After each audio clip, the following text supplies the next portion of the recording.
Welcome to psychologist launch. आज हम lecture series के थर्ड लेक्चर के बारे में बात करेंगे, जो कि है साइकोएनालिसिस के बारे में। साइकोएनालिसिस की theory famous theorist Sigmund Freud ने दी थी। सिगमंड फ्राइड साइकोलॉजी की दुनिया का सबसे फेमस साइकोलॉजिस्ट है। अगर हम सिगमंड फ्राइड की हिस्ट्री के बारे में बात करें तो सिगमंड फ्राइड बाय प्रोफेशन एक डॉक्टर था। उसने MBBS के बाद साइकेट्री पढ़ी, उसका साइकोलॉजी में इंटरेस्ट हुआ।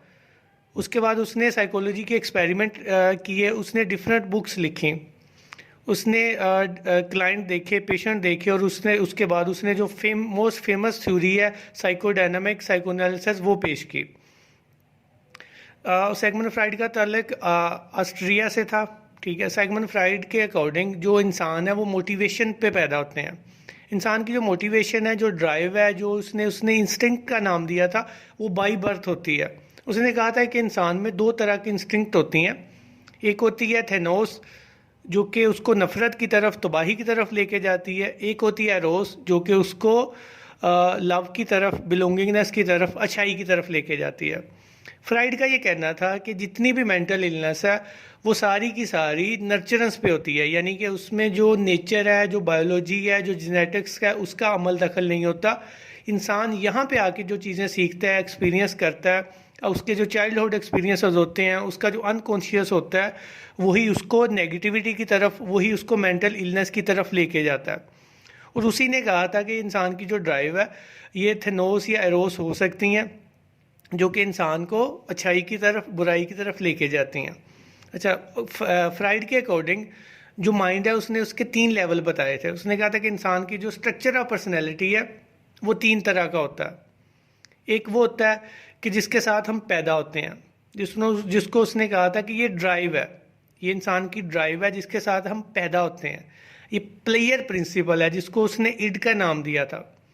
सिगमंड फ्राइड के अकॉर्डिंग जो इड है ये प्लेयर प्रिंसिपल है। इसका मकसद सिर्फ और सिर्फ प्लेयर सीकिंग है। ये अनकॉन्शियस लेवल पे होती है। इसका कॉन्शियस से, इसका अक्ल से कोई ताल्लुक नहीं है, इसका रियलिटी से कोई ताल्लुक नहीं है। दूसरे नंबर पे उसने कहा था कि होती है सुपर ईगो।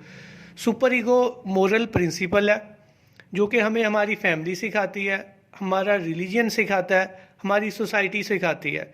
इसको हम अगर आसान अल्फाज में कहें तो हम इसको ज़मीर भी कह सकते हैं, यानी कि वो ज़मीर है जो हमें अच्छाई बुराई के डिफरेंट कोड ऑफ कंडक्ट के बारे में बताता है। ये बताता है कि कौन सी चीज़ अच्छी है, कौन सी चीज़ बुरी है। उसने कहा था कि तीसरे नंबर पे जो मेन चीज़ है वो होती है ईगो। यहाँ पे ईगो से मुराद वो वाली ईगो नहीं है जो हम उर्फ आम में आम अल्फाज में यूज़ करते हैं।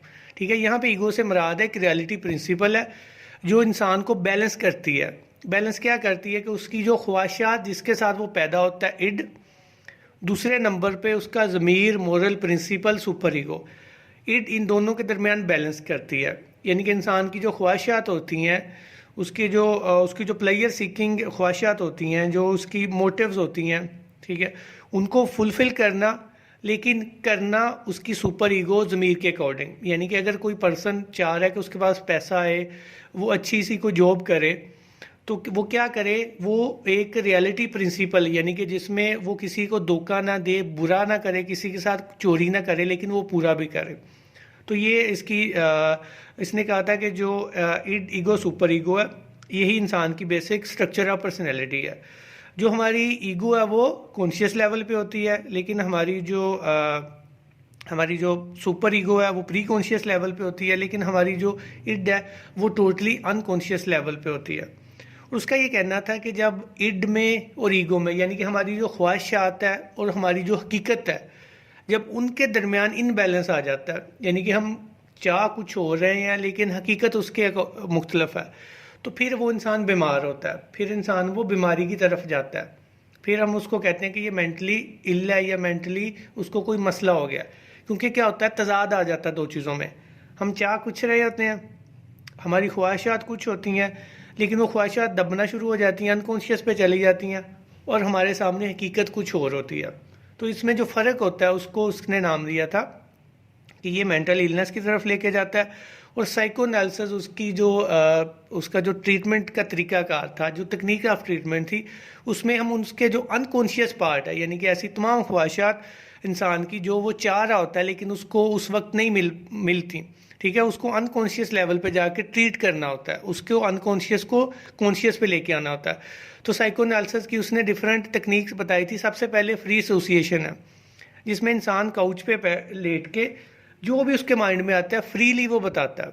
साइकोलॉजिस्ट उन चीज़ों को नोट करता जाता है, वो दरमियान में टोकता नहीं है, कोई भी क्वेश्चन नहीं करता, यानी कि जो भी उसके माइंड में आ रहा होता है फ्रीली वो बोल रहा होता है। तो साइकोलॉजिस्ट उसकी बेस पे एनालिसिस करता है और देखता है कि इस शख्स के माइंड में क्या है, और उसी की बेस पे उसके अनकॉन्शियस को रिवील करता है। साइको एनालिसिस की जो दूसरी तकनीक है वो है ड्रीम इंटरप्रिटेशन, जिसमें सेगमेंट फ्राइड जो उनके पेशेंट होते थे उनके ड्रीम के बारे में देखता था कि उनका ड्रीम है क्या, उसका कंटेंट क्या है। उसमें दो तरह के कंटेंट होते हैं, एक मैनिफेस्ट कंटेंट होता है जो कि डेली रूटीन की चीज़ों का होता है, एक लेटेंट कंटेंट होता है जो कि अनकॉन्शियस चीज़ों का होता है। तो ये एक बहुत अहम तकनीक थी सेगमेंट फ्राइड की, जिसमें वो ड्रीम इंटरप्रिटेशन करता था, यानी कि वो ड्रीम को नोट करता था, देखता था कि इसका कंटेंट क्या है। अच्छा, तीसरे नंबर पे है ट्रांसफरेंस एनालिसिस। बेसिकली जब कोई भी पर्सन उसको अपनी चीज़ें बता रहा होता था, चीज़ें शेयर कर रहा होता था, तो वो कहीं ना कहीं अनकॉन्शियसली उसको एसोसिएट कर लेता था अपनी किसी डोमिनेंट फिगर के साथ। वो पॉजिटिव भी हो सकती थी, नेगेटिव भी हो सकती थी। तो सेगमेंट फ्राइड उससे एनालिसिस करता था कि इसकी ट्रांसफरेंस नेगेटिव है, पॉजिटिव है, और उसी से उसकी जो अटैचमेंट होती थी चाइल्डहुड की वो मेजर करता था। अच्छा, उसके बाद आ जाती है रेजिस्टेंस। समटाइम कुछ पेशेंट बात करते करते रुक जाते थे, दरमियान में ब्रेक ले लेते थे या सेशन मिस करते थे। तो सेगमेंट फ्राइड उससे ऑब्जर्व करता था कि उनकी जो रेजिस्टेंस है कहीं ना कहीं वो रुकावट बन रही होती है उनकी चीज़ों को बताने में। तो कोई ऐसी पेनफुल मेमोरी होती है जिसको वो शेयर नहीं करना चाहते, तो उसमें रेजिस्टेंस आ जाती है। तो उसने उसको रेजिस्टेंस एनालिसिस का नाम दिया था। जो ये चार उसकी अहम तकनीक थी जो साइको एनालिसिस में यूज़ होती थी। इनके सेगमेंट फ्राइड की जो तकनीक थी उसमें चार अहम ये चीज़ें थी। अच्छा, सेगमेंट फ्राइड ने साइकोसेक्सुअल स्टेजेस भी दी। उसने ये कहा था कि जो पर्सनैलिटी है वो 5 डिफरेंट स्टेजेस में डेवलप होती है। पहली स्टेज को उसने ओरल स्टेज का नाम दिया, जो कि पैदाइश से 18 मंथ तक होती है, जिसमें जो प्लेयर सेंटर है वो माउथ होता है, सकिंग होता है, बाइटिंग होता है। नंबर 2 को उसने एनल का नाम दिया था, जो कि 18 माह से 30 मंथ तक होती है, जिसमें उसने कहा था कि जो फोकस ऑफ प्लेयर है वो जो बाउल कंट्रोल है, यानी कि कोई भी जब बच्चा इस एज में अगर वो बाउल कंट्रोल करता है तो उसकी अचीवमेंट होता है। उसके बाद उसने फेलिक स्टेज तीसरी स्टेज जो कि बहुत फेमस है, जिसमें ओडिपस कम्प्लेक्स भी होता है, उसमें जो प्लेयर जोन है वो जेनिटल होता है। फोर्थ स्टेज जो कि 6 साल से प्यूबर्टी तक होती है, उसमें उसने लेटेंसी का नाम दिया, जिसमें ये होता है कि इंसान जो बच्चा है वो स्कूल जाता है, डिफरेंट स्किल सीखता है, कंपटीशन करता है। और जो फाइनल स्टेज है वो जेनिटल है, जिसमें वो अडल्ट हो जाता है और अपोजिट जेंडर की तरफ अट्रैक्ट होता है। अच्छा, इसी में जो फेलिक स्टेज है उसमें एक बहुत अहम कंसेप्ट जो बहुत फेमस है, ओडिपस कम्प्लेक्स, उसमें यह बताया है कि बच्चा सेक्चुअली मदर की तरफ अट्रैक्ट होता है और अपने फादर को वो अपना राइवल समझता है। तो ये उसकी बहुत एक फेमस थ्योरी भी है, और आप कह लें कि उसकी जो बहुत ज़्यादा मुतनाज़ा थ्योरी है ये भी है। अच्छा, इसके बाद उसने कहा था कि जब हम यानी कि हमारी जो इड है जो हम चाह रहे होते हैं, उसके साथ साथ हमारी जो मोरल प्रिंसिपल है, जब दोनों के दरमियान कन्फ्लिक्ट आ जाता है, हमारी इड ईगो सुपर ईगो के दरमियान कन्फ्लिक्ट आ जाता है, तो हमें एनजाइटी होती है। उस एनजाइटी को काउंटर करने के लिए डिफेंस मैकेनिज़्म होते हैं।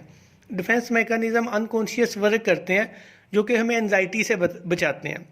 यानी कि हमें लग रहा होता है कि हम कोई काम कर रहे हैं, वो हमारा मोरली ठीक नहीं है, हमारा जो मोरल प्रिंसिपल है वो कहीं ना कहीं उसमें सफ़र हो रहा है, या कहीं ना कहीं उसमें मोरल प्रिंसिपल हमें कह रहा है कि ये काम हम इलीगल कर रहे हैं, गलत कर रहे हैं।